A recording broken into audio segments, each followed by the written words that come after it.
So a lot of people have had questions about the train and what powers it and how we made it and whatnot. So I figured I'd take a minute this afternoon to explain that all to you guys while I wait for the battery on the excavator to charge. It's the excavator over there that got a weak battery, and I've been being too frugal lately to just buy a new one, so we got the charger on it again. So here's the train, but actually first we'll start off with the tracks. In this section, it's in front of our sugar house, so I wanted it to be like a crossing, so it'll all be filled in with wood eventually. And I used angle iron here just because it's a little thicker, so I figured it wouldn't rust away as quickly. And also you can butt the wood right up against the back side of it. The downside is you got to drill every hole for every screw. But up here you'll see it's actually more like little rail. This T-shaped steel we have. It just joins it up with little miniature joiner bars we made. Stuff here's a interesting kind of small rail profile. Works good for what we're doing though. And so on to the train here. The locomotive is what you guys all want to see.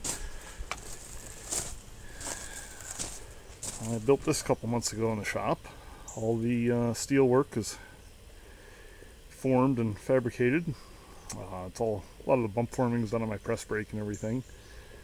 And other than that, we don't have any fancy laser cutters or anything. It's all cut out with either a zip wheel or a track torch. So in order to get to the engine, you flip that up.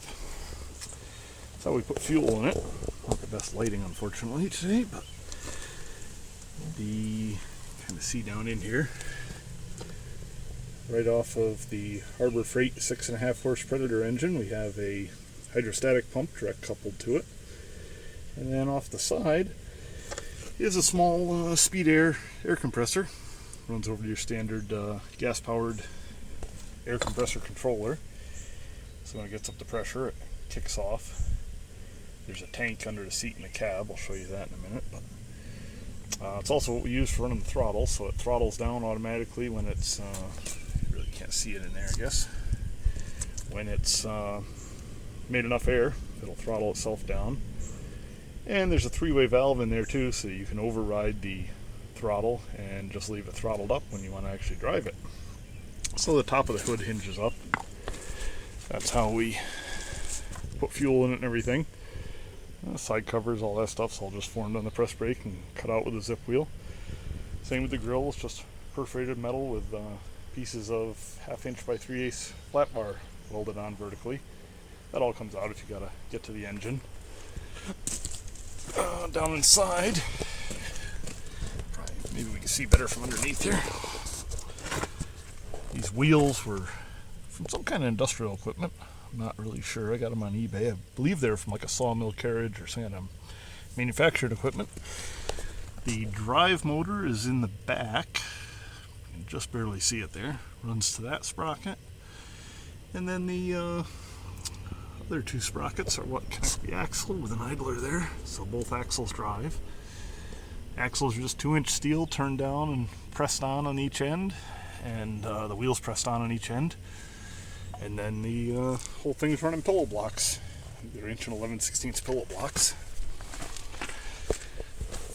So that's everything under the hood. So I'll leave that open because I'm going to need to open it and start it later. And inside you just got a single lever there that you use for control going forward and back.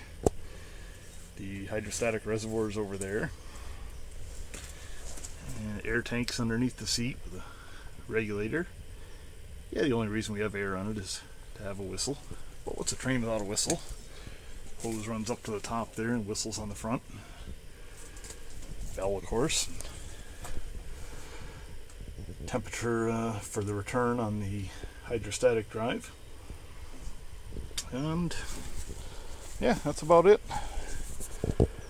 All the rest of it, like I said, all just formed out of mostly 14 gauge steel and small guardrail post I-beams actually for the side rails and channel iron for the front and the back with the hitch bolted in place. Then this car we made up while we were building the tracks here just to be able to move stone around and probably use it later on for wood and whatnot. I'm going to make a few more cars to carry firewood since that's the primary excuse for having a railroad, even though we really just want to drive around and have fun with our train. So then we got the caboose back here. This is the most recent car I made so that children can safely ride in it, because you'll find that once you have a train in your front yard, everybody wants to go for a ride on it. Not that that's a bad thing at all, but we want to be safe about it. So while this end has the platform and looks like it has a door, the door is really just trimmed to look like it has a door. And in the back here is where the actual door is.